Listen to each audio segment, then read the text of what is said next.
बाह्यस्पर्शेष्वसक्तात्मा विन्दत्यात्मनि यत्सुखम्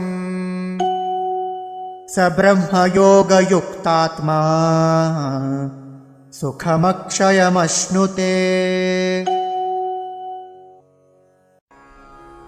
बाह्य स्पर्शेषु असक्त आत्मा विन्दति आत्मनि यत् सुखम् सः ब्रह्म योग युक्तात्मा सुखम् अक्षयम् अश्नुते। बाह्यस्पर्शेष्वसक्तात्मा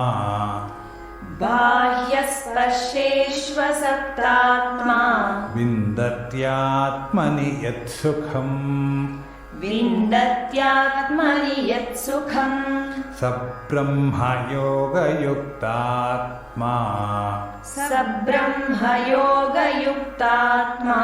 सुखमक्षयमश्नुते।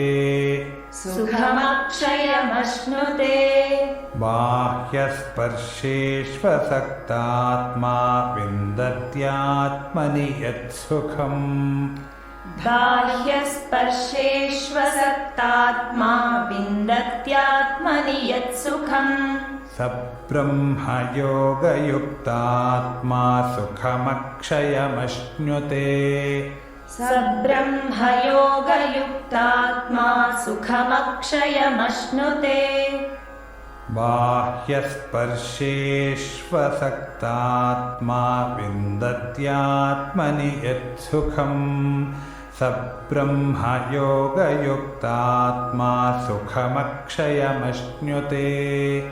बाह्यस्पर्शेष्वसक्तात्मा विन्दत्यात्मनि यत्सुखम् स ब्रह्मयोगयुक्तात्मा सुखमक्षयमश्नुते।